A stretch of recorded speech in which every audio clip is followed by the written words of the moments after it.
నమస్తే welcome to our channel నేను సిరి రాష్ట్ర విభజనతో నష్టపోయిన నవ్యాంధ్రప్రదేశ్ కు కేంద్ర ప్రభుత్వం రెండు వరాలు ఇచ్చింది.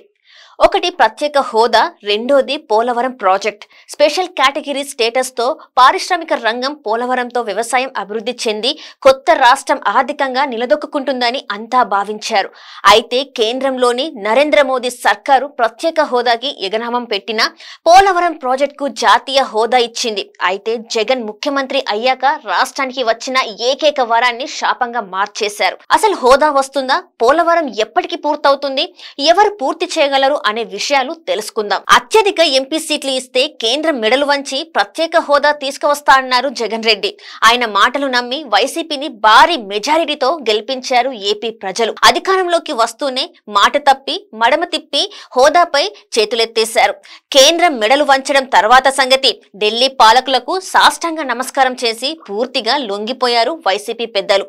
కేంద్ర ప్రభుత్వం సహకారం లేకపోయినా సొంతంగా ఆయన ఆంధ్రప్రదేశ్ ని అభివృద్ధి చేద్దామని ఇసుమంతైనా ఆలోచించలేదు. బటన్ పథకాలతో 5 ఏళ్ల విలువైన కాలాన్ని వృధా చేశారు. ప్రపంచంలో ఎక్కడికి వెళ్లినా ఆంధ్ర ఇంజనీర్లు కనిపిస్తారు. సొంత రాష్ట్రంలోనే వీళ్లకు ఉపాధి అవకాశాలు కల్పిస్తే రాష్ట్రం కూడా డెవలప్ అవుతుందనే చిన్న లాజిక్ వైసీపీ మేధావులకు తట్టకపోవడం ఏపీ ప్రజల దురదృష్టం.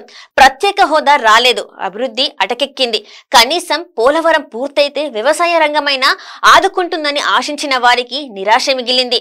అధికారంలోకి వస్తూనే పోలవరం పనులు ఆపేశారు జగన్ రెడ్డి.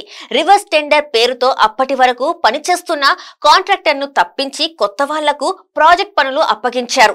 ఈ రివర్స్ గేర్ ఎంత పెద్ద తప్పిదమో అర్థం కావడానికి ఎంతో సమయం పట్టలేదు. కొత్త కాంట్రాక్టర్ ను ఎంపిక చేసే వరకు పనులు ఆపడంతో విలువైన కాలం వృధా అయిపోయింది. ఈ గ్యాప్ లో గోదావరికి వరదలు వచ్చి అప్పటి వరకు జరిగిన నిర్మాణాలు దెబ్బతిన్నాయి.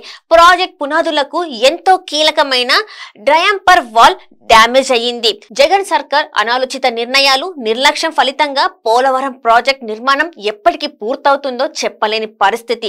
టీడీపీ ప్రభుత్వ హయాంలో ప్రాజెక్ట్ నిర్మాణం 70% పైగా పూర్తయింది.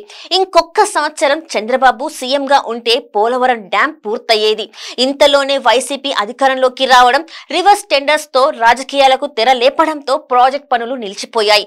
5 ఏళ్ల పదవీ కాలం పూర్తయిన గత ప్రభుత్వ హయాంలో జరిగిన పనులు డ్యామేజ్ చేయడం తప్ప కొత్తగా జగన్ సర్కార్ కట్టిందేమీ లేదు. పోలవరం ప్రాజెక్ట్ పూర్తయితే కృష్ణా డెల్టాతో పాటు రాయలసీమకు తాగునీరు, సాగునీరు అందించే అవకాశం ఉండేది. పాలిటిక్స్ కే ప్రాధాన్యం ఇచ్చే వైసీపీ ప్రభుత్వం పట్టిసీమ ఎత్తిపోత పథకాన్ని నిరుపయోగంగా మార్చే ప్రయత్నం చేసింది. చంద్రబాబు నిర్మించారనే ఒకే ఒక్క కారణంతో పట్టిసీమ పంపులను వాడటానికి ఇష్టపడలేదు. అయితే ఈ సంవత్సరం తీవ్ర కరువు పరిస్థితులతో కృష్ణా నదిలో ప్రవాహాలు లేవు. దీంతో తప్పనిసరి పరిస్థితులలో పట్టిసీమ ద్వారా గోదావరి జలాలను కృష్ణా డెల్టాలకి అందించింది జగన్ సర్కార్. పోలవరం ప్రాజెక్ట్ నుంచి గోదావరి జలాలను విజయవాడ సమీపంలోని ప్రకాశం బ్యారేజ్ కి తరలించి అక్కడి నుంచి ఎత్తిపోతల పథకాల ద్వారా రాయలసీమలకు తీసుకెళ్లాలని ప్లాన్ చేసింది టీడీపీ ప్రభుత్వం. రాష్ట్రంలో అధికారం మారడంతో ఈ ప్రణాళికలన్నీ మూలన పడ్డాయి. జగన్ ప్రభుత్వం వచ్చిన కొత్తలో గోదావరి జలాలను రాయలసీమకి తరలించే ప్రాజెక్టులపై ఊదరగొట్టారు. రాష్ట్ర ఆర్థిక పరిస్థితిని మేనేజ్ చేయలేక సాగునీటి ప్రాజెక్టుల గురించి మర్చిపోయారు. బటన్ నొక్కడం మీదే ఫోకస్ పెట్టి నీటి పారుదల శాఖను అసలు పట్టించుకోలేదు. ఆనకట్టెల గేట్లకు గ్రీజ్ పుయ్యడానికి నిధులు కేటాయించకపోవడంతో అనేక బ్యారేజీల గేట్లు కొట్టుకుపోయి నీళ్లు వృధాగా ఉప్పు సముద్ర పాలయ్యాయి. ముఖ్యమంత్రి సొంత జిల్లాలోని అన్నమయ్య ప్రాజెక్ట్ గేట్లు కొట్టుకుపోయినా జగన్ ప్రభుత్వం మొద్దు నీర వీడలేదు.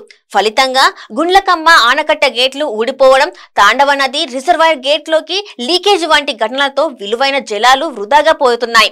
వైసీపీ సర్కార్ నిర్లక్ష్యం కారణంగా వేల ఎకరాల ఆయకట్టకు సాగునీరు అందని పరిస్థితి నెలకొంది. ప్రత్యేక హోదా గురించి మర్చిపోయి అభివృద్ధిని గాలి కొదిలేసి సాగునీటి ప్రాజెక్టులు తుప్పుపడుతున్నా పట్టించుకోకుండా సిట్టింగ్ ఎమ్మెల్యేల టికెట్లు చింపడం, నియోజకవర్గాల అభ్యర్థుల బదిలీలతో బిజీగా ఉన్నారు ఏపీ సీఎం జగన్మోహన్ రెడ్డి. సామాజిక సమీకరణల, కుల రాజకీయాల మీద పెట్టిన శ్రద్ధలో కనీసం 1% రాష్ట్ర ప్రజల సమస్యలు తీర్చడానికి కేటాయించి ఉంటే ఆంధ్రప్రదేశ్ మరోలా ఉండేదని భావిస్తున్నారు పరిశీలకులు. జగన్ రెడ్డికి మరో ఛాన్స్ ఇచ్చిన పరిస్థితులలో మార్పు వచ్చే అవకాశం కనిపించడం లేదని అంటున్నారు. వైసీపీకి బై బై చెప్పి తెలుగుదేశం జనసేన కూటమి అధికారంలోకి వస్తేనే తప్ప డెవలప్మెంట్, సాగునీటి ప్రాజెక్టుల విషయంలో పురోగతి ఉండదని ప్రతిపక్ష నాయకుల దగ్గర నుంచి సామాన్యుల వరకు